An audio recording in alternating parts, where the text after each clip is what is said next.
In today's video, I'll talk about probably one of the most underrated and underutilized overclocks in the entire game, Micro-Conductor's add-on for Engineer Stubby.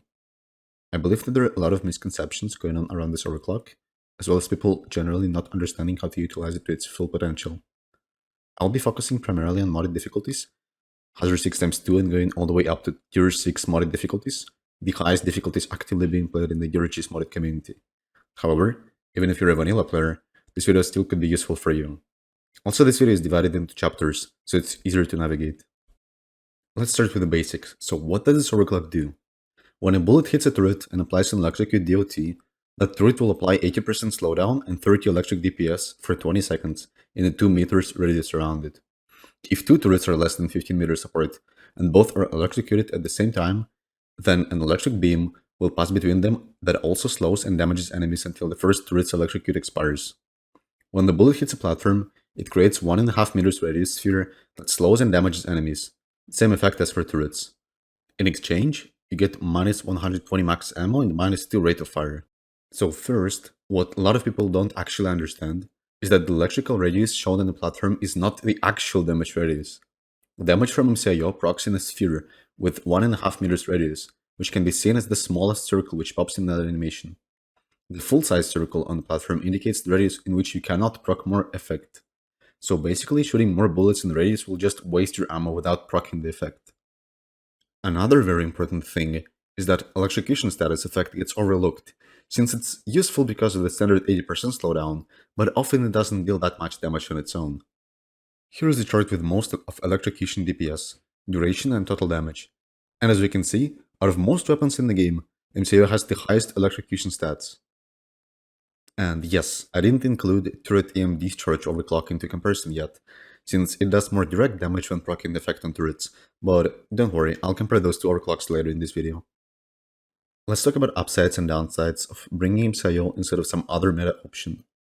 It has unmatched crowd control and safety, provided by 80% slowdown effect, and very strong electrocution status, relieving some pressure off your driller, making them more ammo efficient. MCAO allows you to just lock down certain area of the map, ensuring that no bugs will walk through a choke point, which can be extremely useful in some mission types like Egg Hunt or Salvage, where you often hold in the same spot for a very long time. And in some cases, MCAO on its own can provide up to 60% of team's total damage. But let's be realistic here, MCAO is not all sunshine and rainbows. The main issue is that it requires a lot of setup, which can be difficult to get it in time, especially if your team got caught off guard with Fat Wave or the Swarm in the middle of your rotation. Ammo efficiency is a bit tricky, since you can be incredibly ammo efficient inside of your setup, but if you have to shoot bugs directly, then you'll run out of ammo very quickly, on top of being very slow at killing armored or chunky enemies. I've noticed that this playstyle often creates what I like to call ammo desyncs in teams, because with MCAO you have to use a lot of ammo and platforms at the start of the mission, while you haven't established a decent hold, forcing you to call the resupply, and then take it earlier than the rest of the team. But once you have a hold, you're way more ammo efficient than other team members. And sometimes that could be good when players can take resupply at their own pace, but if your team tries to move coordinated as a unit, it can cause problems, because either you'll be out of ammo, or your team will have to resupply early, losing some of that unused ammo in the process. For MCAO, you should pretty much always build it 2-3-2-2-1. You could try to experiment with armor break in tier 4, but personally I prefer to use my secondary against armor targets, and plus 25% flat damage bonus on electrified targets is generally a better choice. You should always play MCAO with max size on your platforms, because despite losing a bit of ammo, you can set up your platforms much quicker, especially if you get caught off guard with the Swarm. For grenades, I would recommend bringing lures for extra setup value. You can lure away or stop oppressors from pushing you and losing line of sight on your platforms. Or alternatively, you could bring shredders, since they don't require any additional attention cost and help you a lot while you're somewhere out in the open. The best secondary to play with MCAO is undoubtedly Breach Cutter with roll control, which provides incredible area coverage, it's down for safety, clears flying enemies, ignores armor, which, by the way, MCAO struggles with. And another great option would be Inferno, which can be a bit inconvenient to use, but this allows you to get more damage in choke points due to hit spread, and also ignite your Driller's Sludge Puddles for additional DPS. The last and probably the most controversial secondary would be PGL with Fatboy. Now, hear me out. I know both sides of the argument about this overclock. But with MCIO it can work quite well, because of the additional slowdown. You don't need to spend nukes on small groups of enemies, MCIO can easily clear those. Instead, focus on shooting waves of Macturus and dense waves, getting even more damage from radiation DOT, since bugs will be slowed by your electricity. However, I wouldn't recommend this playstyle for unexperienced players, because it requires a lot of game sense to actually outperform roll control in most scenarios, and only works well on tier 6.5 difficulties with very dense and tanky waves of elite enemies. Also worth mentioning, if you get rid of Breach Cutter's stun, Engineer as a class with the worst survivability becomes significantly harder to play, because you can no longer just spam stun for safety. Turret EM Discharge, or EMD for short, is another great overclock for Stabby with gimmicky interaction for turrets, and a lot of people love it, so the obvious question here is why not just use EMD instead of MCAO? Please don't throw your tomatoes at me. I believe that EMD is a great overclock, but MCAO is fundamentally better in every single way. EMD provides way less area coverage, doesn't provide slowdown the way MCAO does. It doesn't really synergize with anyone else's on your team, unlike MCAO. MCAO has a very long effect duration of 20 seconds, which allows you to spread your attention accordingly and be more flexible. It is also worth mentioning that holds with AMD are way less stable than MCAO, since big waves or large enemies can just block your line of sight, so you won't be able to shoot your turrets.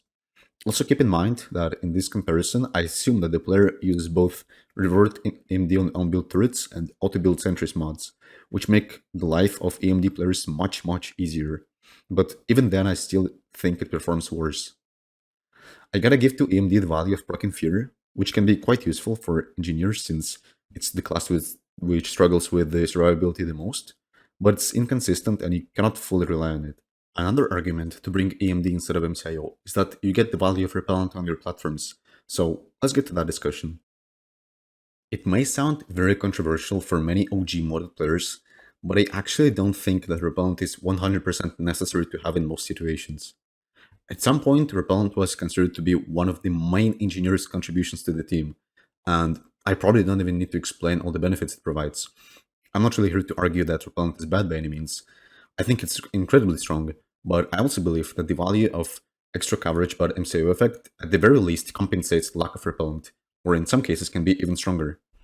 For example, when the ceiling is full of speeders, your Repellant setup doesn't matter at all, but with MCO you can just still put platforms on the ceiling and shoot them, making it easier to clear speeders. You can still bring Repellant with MCIO, but that'll make this overclock significantly weaker and more inconvenient to use. In any case, there's how to do it. You should place repellent platforms in ways so bugs are pathing around them, while you can still shoot the edges. The problem is that your repellent radius is a bit larger than platform's radius, and if you're doing setup in a rush, it's very easy to mess things up. You can accidentally connect repellent platforms, so bugs will start going around them, or put them too close, and bugs will just ignore your repellent. Bringing repellent also comes with the downside of not getting extra ammo for your platforms, which matters a lot for MCAO. So in conclusion, I would advise you not to bring repellent with MCAO and learn how to play without it, since this can be a unique and fresh experience for some modded players who are very used to holding repellent setups. Speaking of combat, let's talk about some common patterns, tips, and tricks you can use to win more games with MCAO. First is a throwback to our fundamental part, make sure you watched it.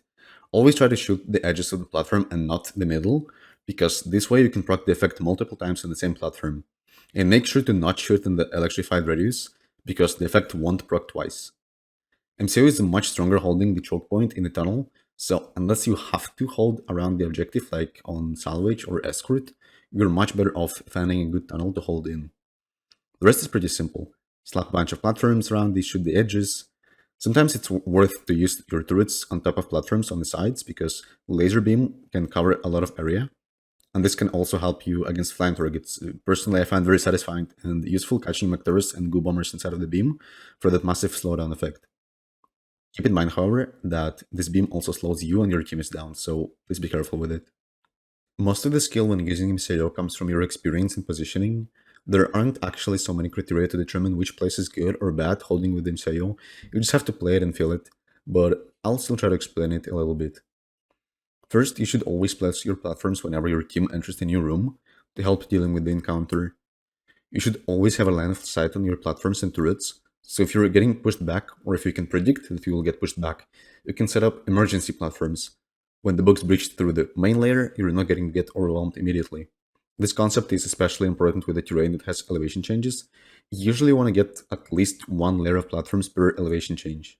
Personally, I usually prefer to stay on the level above your platforms, so it's easier to keep the line of sight. However, this doesn't mean that you should always play very far away and passively. Sometimes you might want to push the wave a little bit back, so you can reapply the status effect on the first layer of platforms. In open holds, make sure to have enough platforms. You can push your platforms further away on the walls or ceiling. You can also help your teammates who are busy doing the objective by placing and electrifying platforms, and can be especially helpful for your scout player who can easily kite around your platforms. If there is a branching, you can jump between two platforms and be completely invulnerable to ground enemies. Another very important thing is that it's usually better to over-apply MCO effect, rather than not apply enough. The effect lasts for 20 seconds, which is a lot. There is a very high chance that it can accidentally catch some bugs here and there without even intending it. Keep in mind, you still can and should shoot your stubby as you would normally, despite playing with MCAO. You only get a small debuff for your ammo and rate of fire, which means you can still kill low HP high value targets, unlike some other engineer primaries. Let's talk about mission types, where it would make sense for you to bring MCAO. To put things simply, there is a tier list of all mission types if you're playing MCAO. I'm not gonna get too deep into this topic since it's very subjective and may take too long, but here's my very short opinion about each mission type for MCAO. Salvage and Egg Hunt are two best mission types for MCAO, because they allow you to establish a very strong hold and play around it. On Salvage, you can trigger 2 or 3 mules at the same time pretty safely, while holding in the first tunnel, saving a lot of time and ammo. On mining, you often get good tunnels to hold, and kind of predictable swarms, which allows you to react properly. For Escort, it's very useful to utilize plats and tunnels that the Rattle is behind her. Platforms around Dottie provide good crowd control and safety, especially during the final fight. However, keep in mind that platforms around Dottie get destroyed after every single stage. On point extraction, you can get a lot of value, but in my experience, this mission requires you to be more active and move around the map, which can be bad in some cases if you get caught off guard without a setup. And the same kind of goes for Refinery. Although, MCO can be bad at the start of the mission during the hot drop, which is also the hardest part of the mission, by the way. With Lock, you can help your gunner to clear stationaries and HVTs more effectively. However, you can get a lot of value with MCO later in the mission. I wouldn't recommend bringing MCO for eliminations, since it's lacking direct damage. However, placing platforms below jets for extra damage and slowdown still can be quite useful. I would suggest to avoid playing Sabotage and Deep Scan for MCAO. Sabotage pretty much forces you to bring Lock Executioner, since it's a wonderful source of single target damage, which makes dealing with robots and the caretaker much easier. On Deep Scans, your team often doesn't stay at one place. Constant rotations and drilling is common for this mission type, and as a result you can't utilize your setups to full potential. During the drill elevator phase, Sticky Fuel brings a lot more value to the team than Sludge, therefore bringing MCAO isn't really worth it, and this applies both to normal and Spiral Drill Elevator mod. Now let's talk about the team composition. The most crucial challenge with bringing MCAO comes to the team composition, specifically Driller.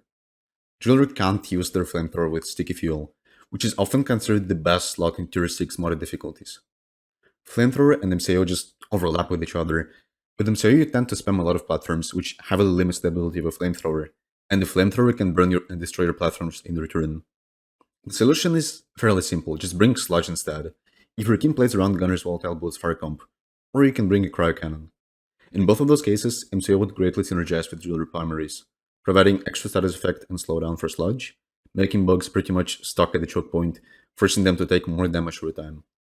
As for Cryo, it's even cooler. Engineer with MCAO can easily perform as the main source of crowd control, clearing frozen targets, which allows Driller to stay more ammo efficient and focus more on actually freezing things instead of shooting frozen targets. Bringing MCAO instead of usual Lock with Executioner may put more pressure on your scout and gunner in killing stationaries and HVTs, but if the team is well coordinated, it's not that big of an issue.